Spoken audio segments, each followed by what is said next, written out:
Buenas noches, muy buenas noches. Gracias por su generosa compañía. Gracias por la oportunidad.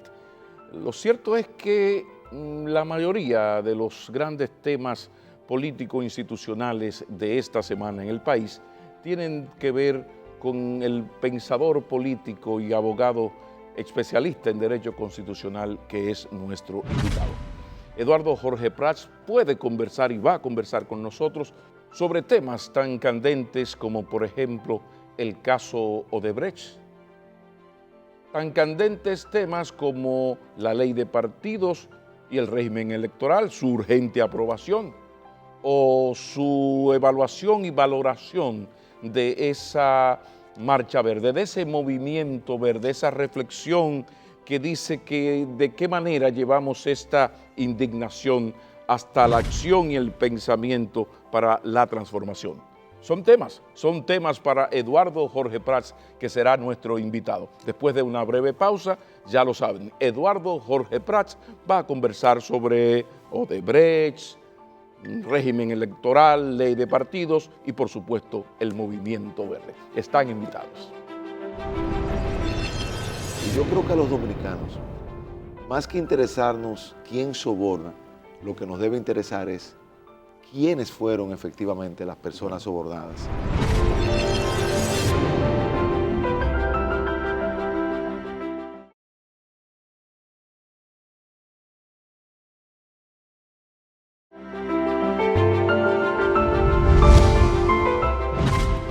Continuamos y ahora sí damos la bienvenida a Eduardo Jorge Prats, que nos acompaña y qué bueno, mi respeto. Pablo, placer.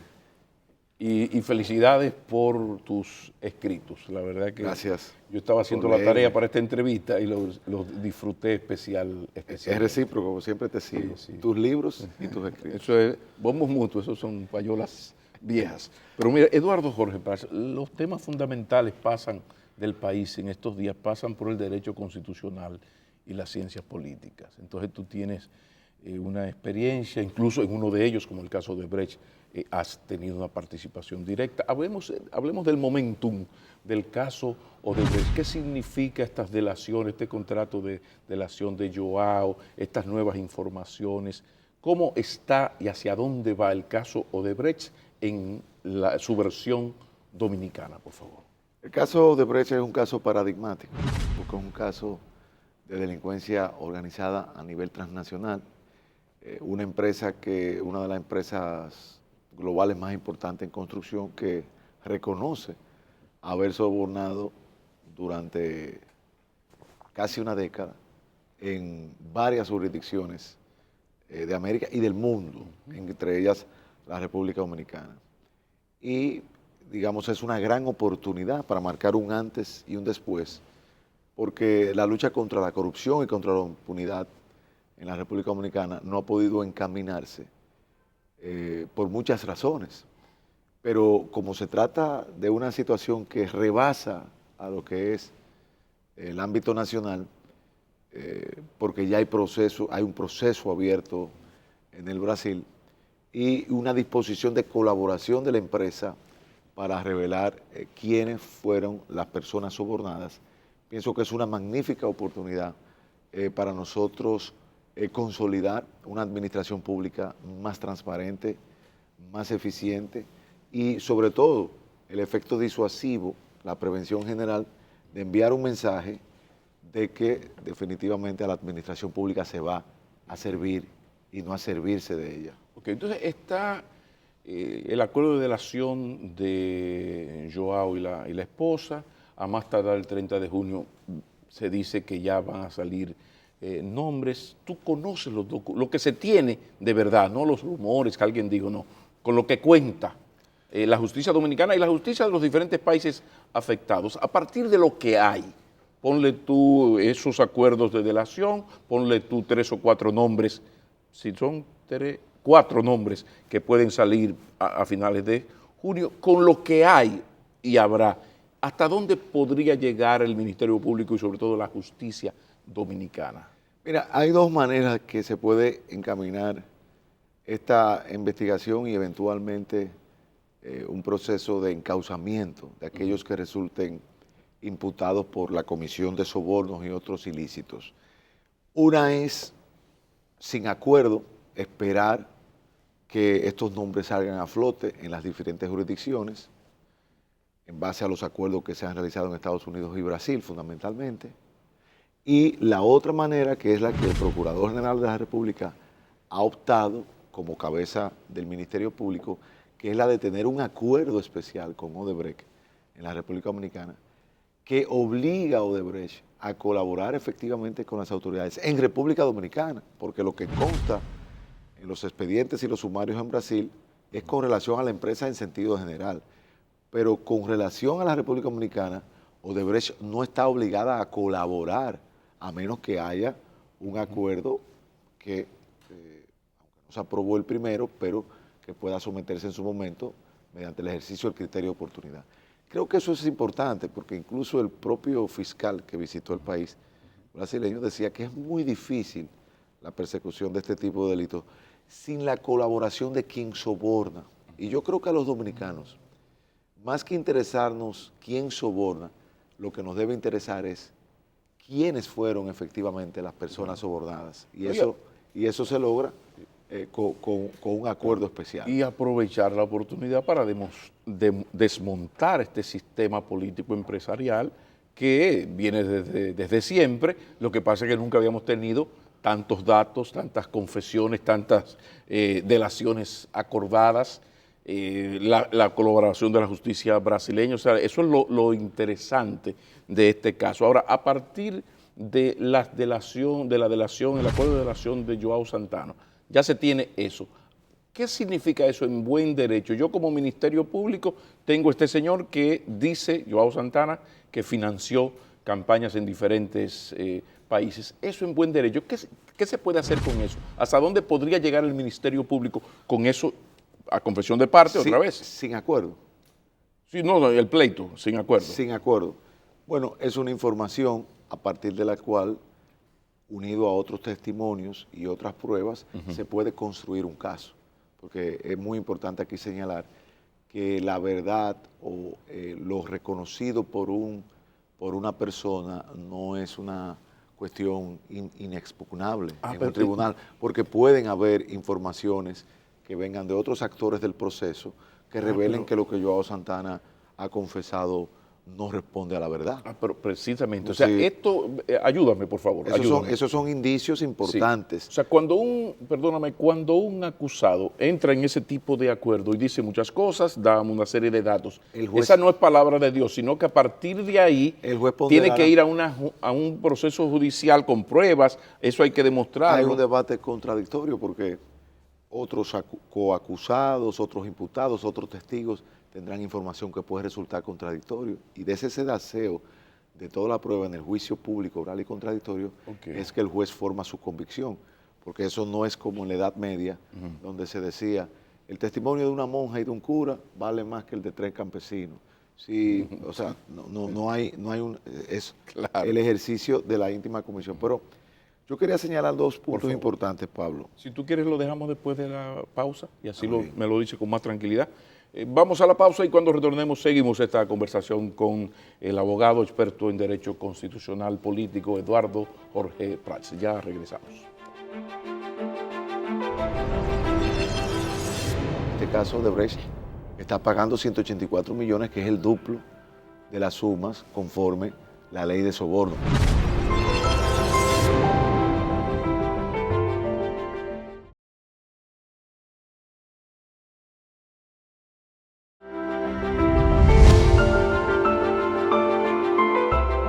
Continuamos, perdón por la interrupción, pero ahora tenemos todo el segmento para desarrollar la idea. Sí, Pablo, mira, hay 2 elementos fundamentales. La cultura jurídico-política dominicana es contraria a la idea de acuerdos de lenidad, de delaciones premiadas con los acusados o con los que resultan imputados. ¿Nuestro código no permite eso? Sí, el código lo permite, pero en la cultura, la cultura, la cultura política y jurídica es contra esos acuerdos que se ven como una Con tan negociación. buenos resultados como ha dado en la justicia norteamericana, por ejemplo. No, que de hecho en Estados Unidos solo el 5% de los casos llegan a juicio porque el 95% se resuelve por la vía de los acuerdos, lo que llaman allá el plea bargaining. Okay.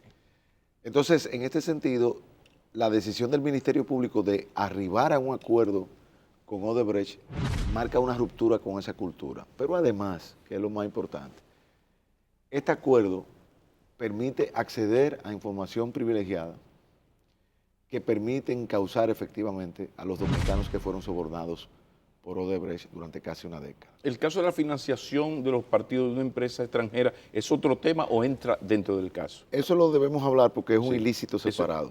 Ok, un ilícito separado. Y lo tercero que te quiero señalar, porque más que dos, son tres, es un 3 por 1, es que este acuerdo, contrario a los casos bancarios, en donde los dominicanos, al socializarse las pérdidas bancarias, fuimos los que pagamos los platos rotos los banqueros, porque los banqueros solamente fueron presos, pero ellos no tuvieron que pagar. En este caso, Odebrecht está pagando 184 millones, que es el duplo de las sumas conforme la ley de soborno, que eso también es importante. Aunque falta una compensación.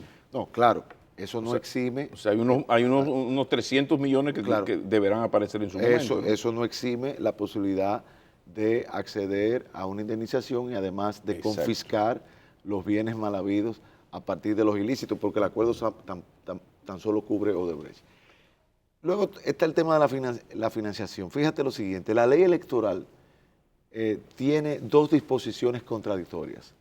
Una que prohíbe el financiamiento de las empresas y otra que lo permite.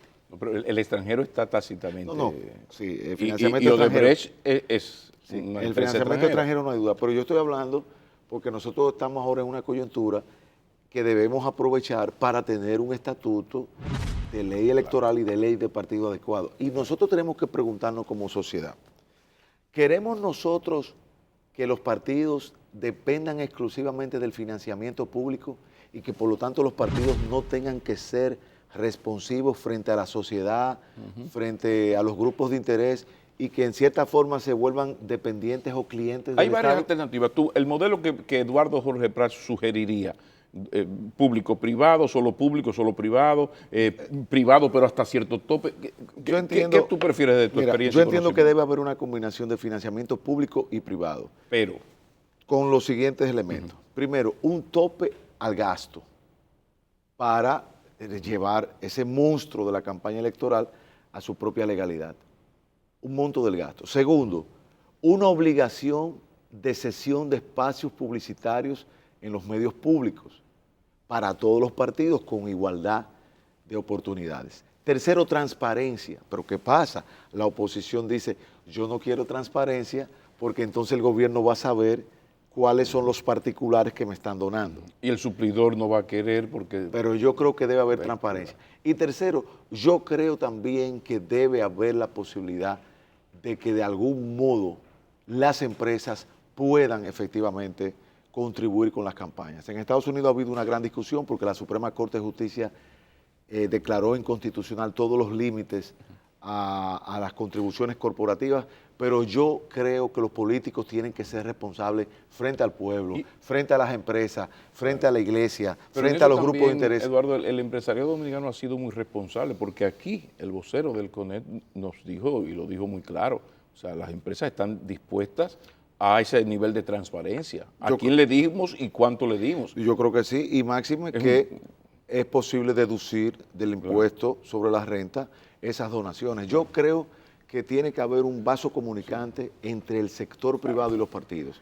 No creo que debemos tener solamente un financiamiento público. Lo cierto es que algo hay que hacer con la financiación, el financiamiento de los partidos y de los procesos electorales, porque ahí está la naiboa, el gutatiberol, el meollo de la corrupción, la inversión que se hace en la campaña para luego cobrar el favor. Pero hay otro elemento.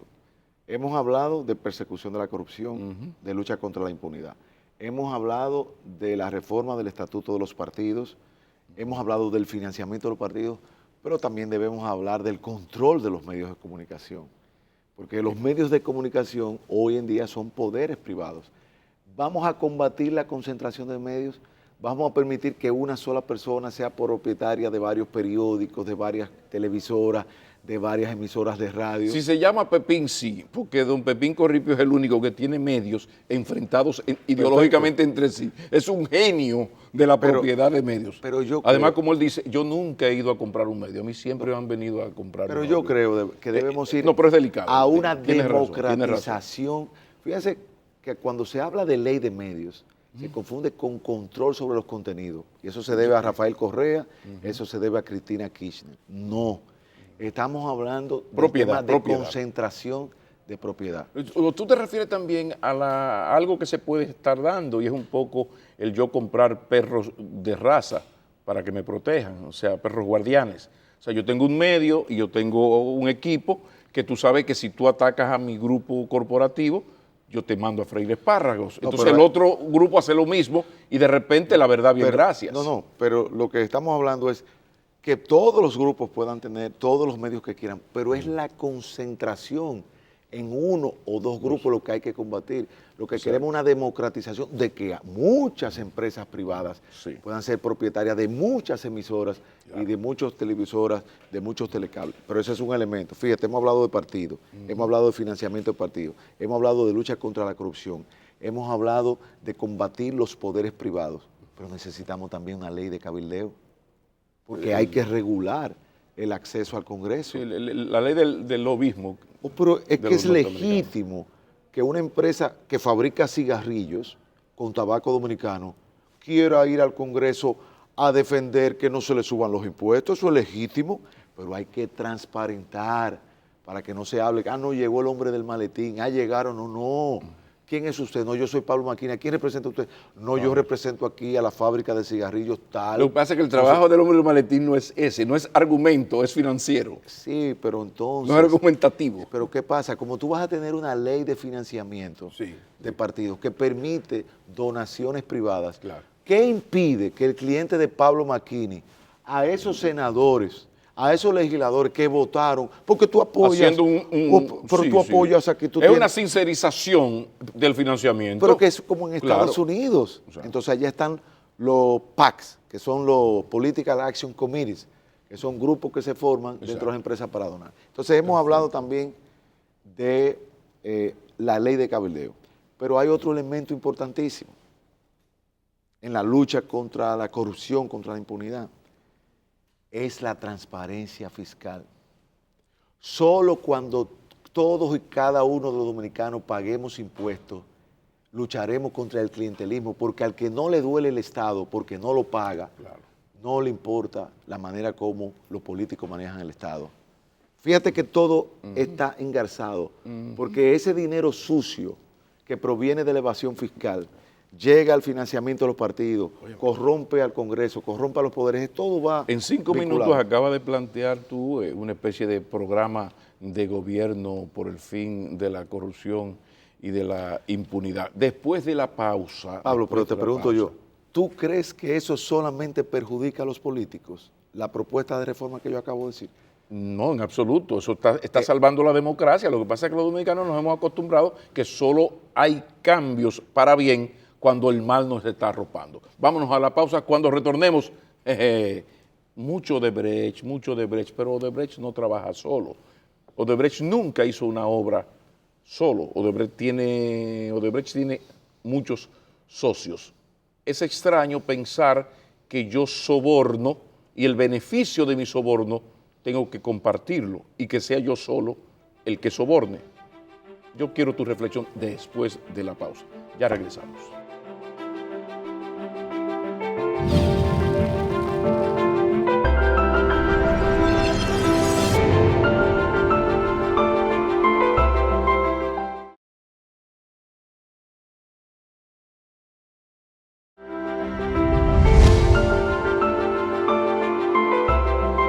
Eduardo Jorge Prats, más de uno se pregunta ahora que es inevitable que este caso de Odebrecht esté como está en los tribunales y se llegue a una posición final, que la justicia se exprese.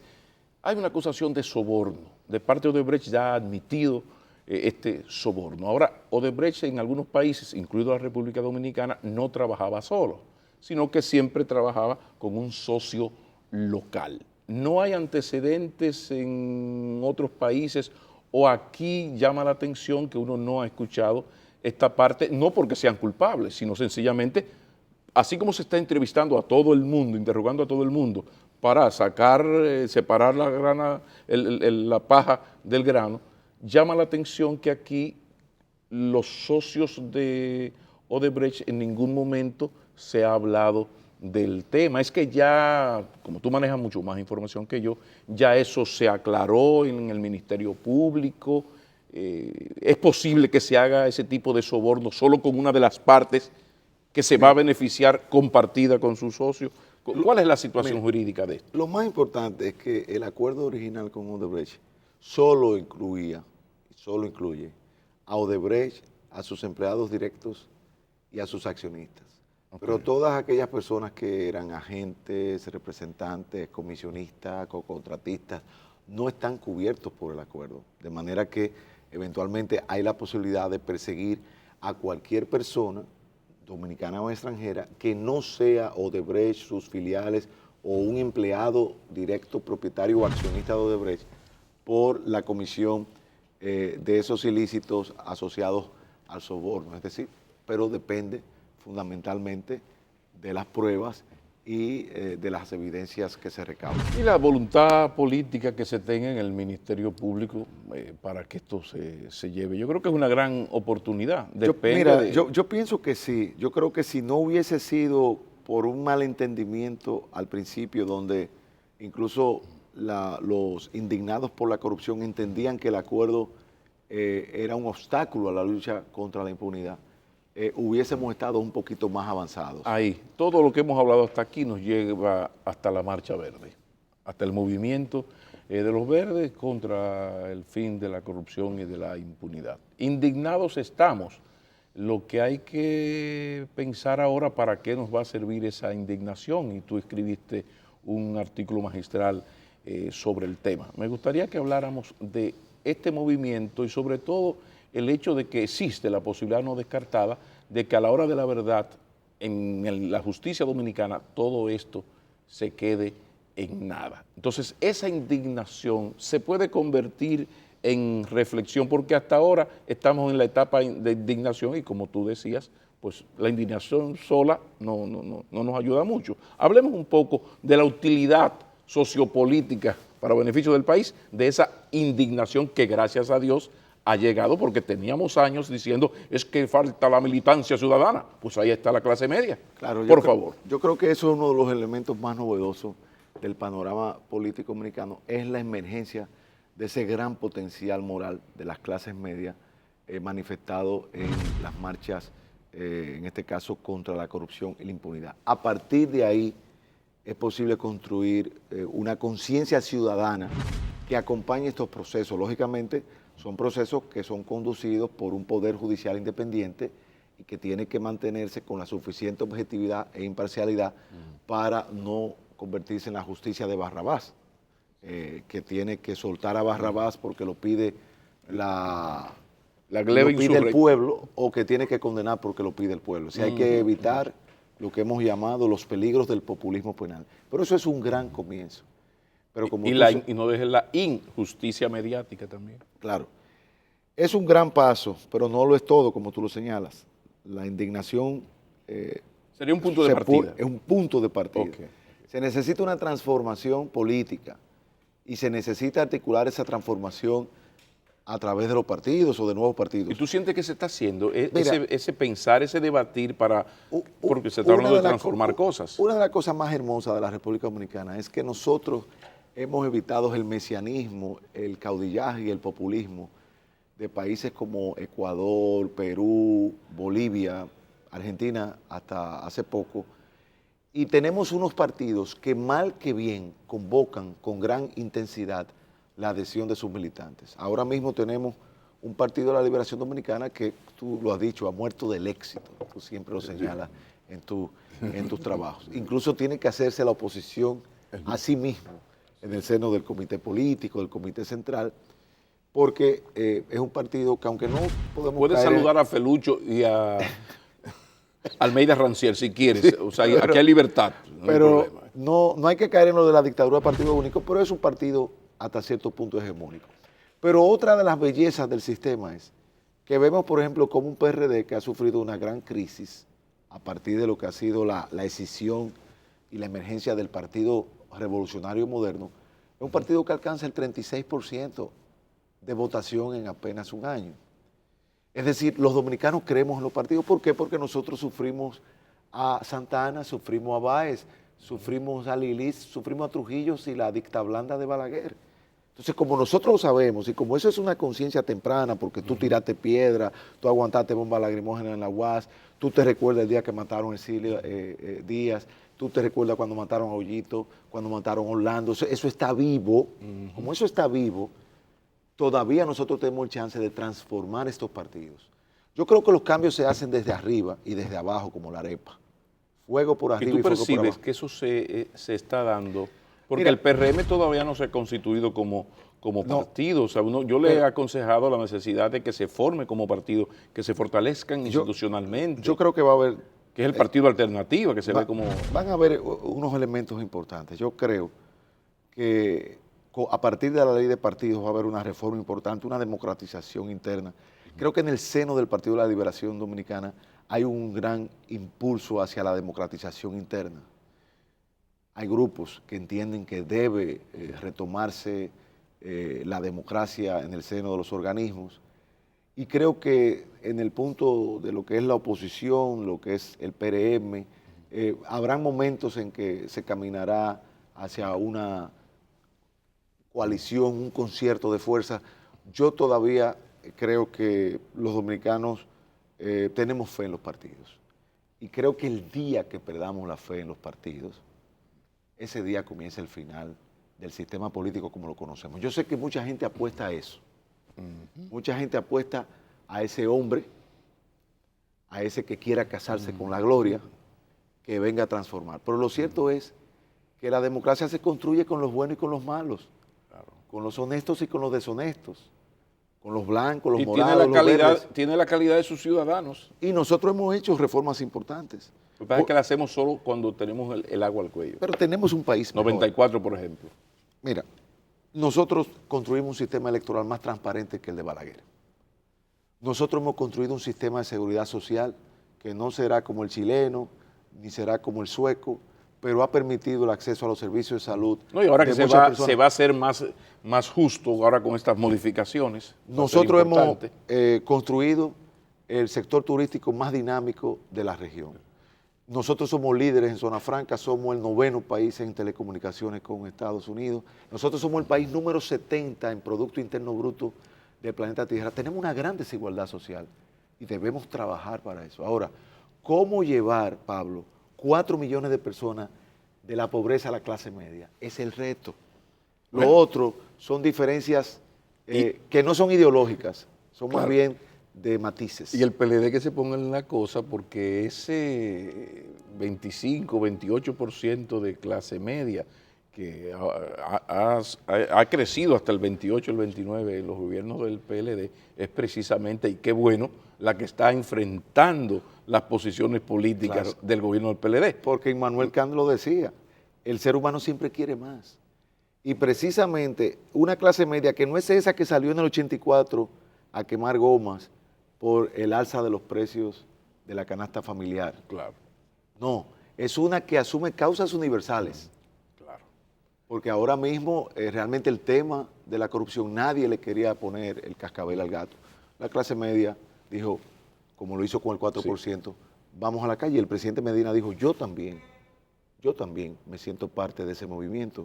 Porque el presidente Medina, en su discurso el 27 de febrero, estaba diciendo, tenemos, caiga quien caiga, que perseguir a los que son culpables de afectar el erario público. Ojalá que sea así. Cuando retornemos, el instrumento para evitar ese gran temor de que peligre la democracia, una crisis de la partidocracia que nos lleve a un gurú salvador, que siempre es peor la cura que la enfermedad. Por eso, el último segmento lo vamos a tomar para hablar de ley de partidos, régimen electoral y los componentes básicos y no negociables de esa ley de partidos. Ya regresamos. Eduardo Jorge Prats está con nosotros.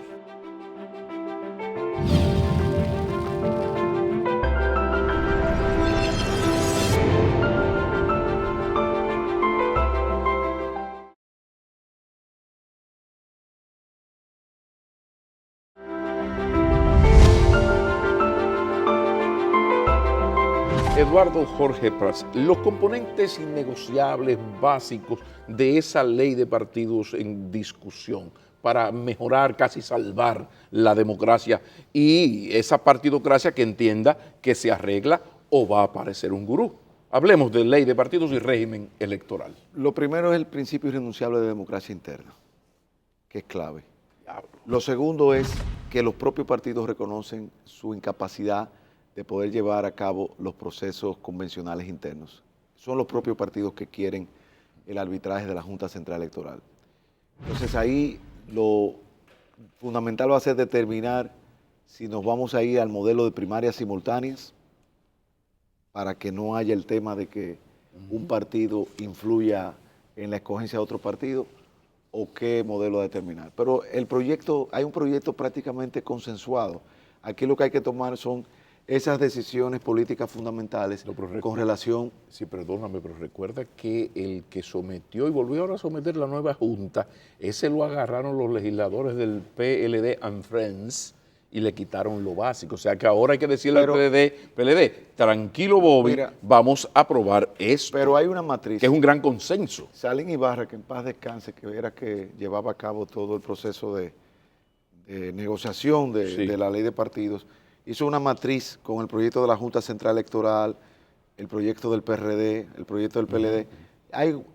Hay grandes semejanzas, es decir, es posible en una discusión de un mes tener consensuado un proyecto entre todos los partidos que tienen representación congresual. Finjus hizo otro trabajo excelente con esos puntos que hay que modificar y que no son negociables. Y realmente los puntos son esos, la celebración de primarias simultáneas, la cuestión de los límites a la participación del presidente cuando es candidato en una campaña electoral, no inauguración, no uso de los recursos públicos, el financiamiento, que es la parte clave. Transparencia y rendición de cuentas. Transparencia y rendición de cuentas, que es la asignatura en la cual se Pero además empoderar a la Junta para, ok, esta es la ley.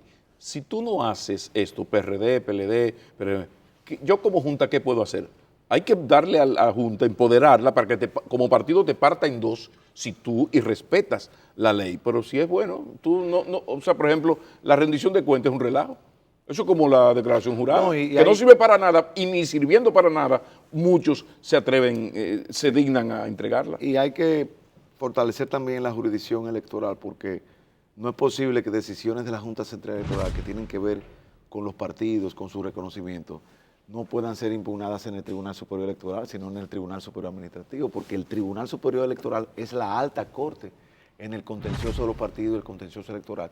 Yo te diría que son 4 o 5 puntos fundamentales, que si se sientan en una mesa los legisladores y llegan a un proyecto de consenso, eso puede ser perfectamente aprobado, porque es a partir de ahí que nosotros vamos a evitar el mal mayor, que es el deterioro del partido como el instrumento constitucional para la articulación de intereses. Para cerrar, Eduardo Jorge Prats, pregunta final.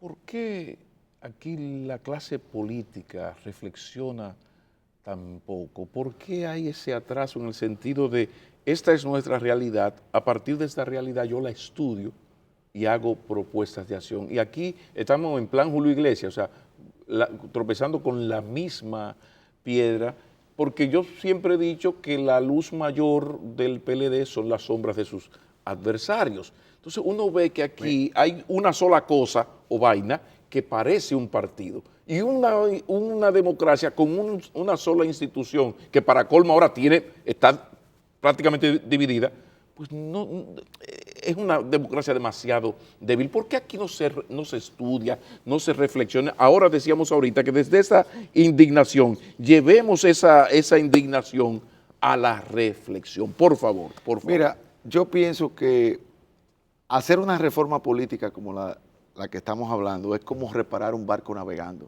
O O sea, el barco no se puede detener.